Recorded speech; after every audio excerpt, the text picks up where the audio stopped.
28 87 அத்தியாயம் 28:87.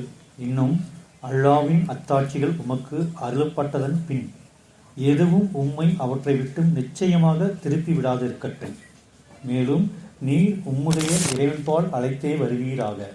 நிச்சயமாக நீர் இணை வைப்போரில் ஒருவராகி விட வேண்டாம். இன்னும் அல்லாவின் அத்தாட்சி உமக்கு அருளப்பட்டது பின். நம்ம எல்லாருக்கும் அத்தாட்சி கொடுக்க போட்டோங்க எல்லாருமே. இது இறைவனுக்கு அந்த அத்தாட்சி, இறைவன் நம்மளோட உறுதிப்படுத்துக்க அத்தாட்சி பல நிலைகளில் கொடுக்கப்பட்டிருக்கு. அப்படி அருளப்பட்ட பின் எதுவும் உண்மை அவற்றை விட்டு நிச்சயமாக திருப்பி விடா இருக்கட்டும். திரும்பிடாதீங்க, அவன் பக்கம் திரும்பிங்களா இருக்கீங்க, அவன்கிட்ட சரவணைகளாக இருக்கணும். ஒட்டுமொத்த குடும்பத்தையும் சமுதாயத்தையும் அவங்கள்ட்ட சமர்ப்பிச்சலாக இருக்கணும். வெளியே எந்த பக்கம் திரும்பி விடாது. அறிவு பக்கமோ பொருள் பக்கமோ மனித பக்கமோ. அதுக்காக பொருள் வேணான்னு சொல்ல, அவன் பக்கம் திரும்ப அதுக்கான வழிகள் அமைக்கப்படும்.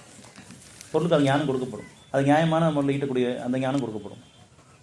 அது ஈட்ட முறை மட்டும் செலவு பண்ணுற ஞானம் கொடுக்கப்படும். அதெல்லாம் சுகத்துக்குமே சுகமாக இருக்கும். மனசாட்சி விரோதமாக சம்பாரித்து கொண்டு போய் அங்கேயும் இங்கேயும் வீண் விரயம் பண்ணிட்டுருக்கிறதுக்கு ஆஸ்பத்திரி கொடுத்து மருந்து மாதத்துக்கு செலவு பண்ணி, ஆப்ரேஷன் செலவு பண்ணி, பெருமைக்காக நிறைய சடங்குகளுக்கு செலவு பண்ணி, என்னுடைய மதிப்பை காப்பாற்றிக்கிறதுக்காக, அல்லது இறை வழிபாடுன்ற பேரில் செலவு பண்ணி, அப்படிலாம் சம்பாதிச்சு இப்படி செலவு பண்ண அவசியம் கிடையாது. நியாயமாக சம்பாதிச்சு நியாயமாக செலவு பண்ணால் போதும். லட்சங்களாக சம்பாதிச்சு கொண்டு போய் லட்சமாக விடுறதுக்கு அவன் என்ன கொடுக்குறானோ அதுலேருந்து வாழ்றதுக்கான வழி அமைப்பு. அதுக்கடுத்து அவன் தரவும் ஆரம்பிப்பான். வழி அமையும். உங்களுக்கு தெரியாது, அவனுக்கு வழி அமையும். நம்மகிட்ட வழி இல்லை, அவன்கிட்ட வழி இருக்குது. அது இறை வழியாக இருக்குது. இறைவனை திரும்பினா போதும்.